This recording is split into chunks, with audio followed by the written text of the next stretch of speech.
Hey, what's up? Zach here, and these are the three most important design elements in the KD14 that are going to make or break your buying decision.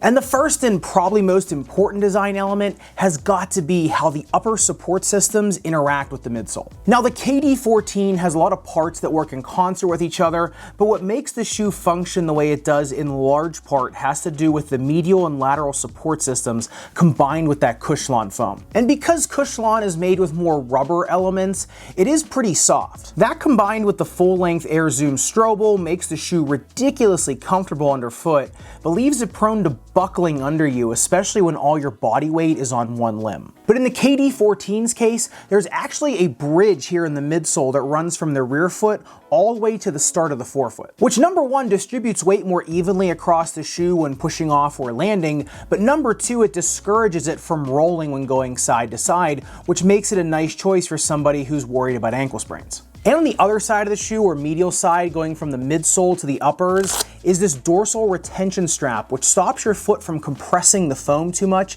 and therefore overpronating too much in the shoe. However, if you want this strap to work properly, you actually have to pull it forward a little bit when you're pulling it down. Because Nike made this strap in the shape of a scythe, there's not as much Velcro where you really need it to make the strap work properly, so you do have to kind of give it a little bit of English when you're pulling it down. And in addition to this retention strap, because the uppers are thicker and more maximalist combined with the zoom and stabilizing elements, wearing these is like bowling with bumpers. It's just really hard to get caught wrong-footed in these. However, you do have to watch out for the durability in these uppers, because on the upper durability test, the Dremel 10 seconds highest grit sandpaper, the Dremel really bites right through that multi-layer mesh. Even though it is a lot of layers of it, the Dremel's still biting right through it. So if you are a toe dragger or slider, just watch out on an outdoor surface. Now, a great example of all these elements working together is in the jump height test. Because the foam is softer, they shouldn't store as much energy. However, because of the zoom and lateral bridge, I still got 29 centimeters of jump height on average. Not nearly as efficient at energy return as something as stiff as the Jordan 36, but with just how well all these elements are engineered together, you get a lot of benefits out of this shoe, plus a still above average jump height. And that brings me to the second most important design decision, which is the outsole tread and the differences in grip between the KD14s and other basketball shoes. Because even though these don't have the push-off force of a shoe like the Zoom Freak 3, because the outsole is made mostly of wider right angles and linear patterns, it grips and melds into the court so much more intimately than the regenerative pattern or shallow quasi-herringbone patterns of some other hoop shoes. And if you look at the suicide test, 14.80 seconds, even on a more slick outdoor court, it just shows you that these shoes, although not the most aerodynamic and fast in a straight line,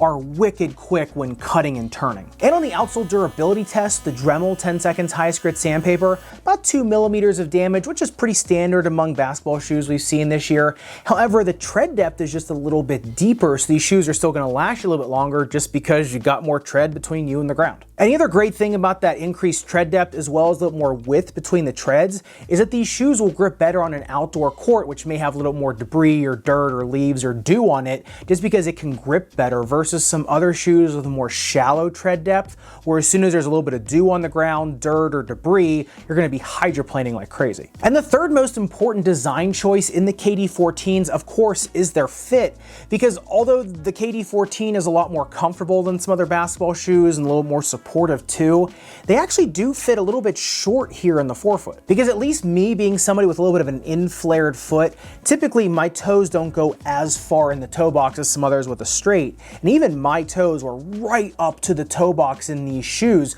So if you are somebody with longer toes and a wider foot, I definitely would go up a half size. And the other pretty interesting thing about the fit of the KD14s is people that are worried about midfoot or ankle spraining, as well as people worried about overpronating or flat foot pain, both can kind of find something they like in these shoes. And just as a bonus tip on the KD14s, these are probably one of the better shoes to play on multiple surfaces or for multiple sports, because there are a lot of people in the community that like to use basketball shoes to play pickleball or outdoor indoor tennis, and the KD14 is one of those shoes that really crosses the sports really well. So if you are looking for one shoe for multiple sports, this is a great option. But with all that being said, if you're somebody that puts top priority on push-off force, jump height, or straight line speed, these actually might not be the optimal shoe for you. The KD14s are much better for side-to-side speed, grip when going side-to-side, stability when going side-to-side or in a crowd. It's kind of like Formula One cars. The KD14 is more like a car that gets speed around corners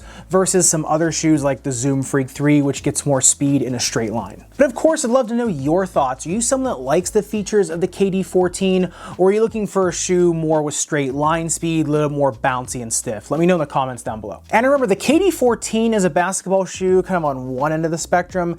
There are basketball shoes on the complete opposite end of the spectrum, more pure performance based, kind of like the Jordan 36. So if you want to see the complete teardown and performance review of the Jordan 36, make sure you click into this video up above and subscribe down below.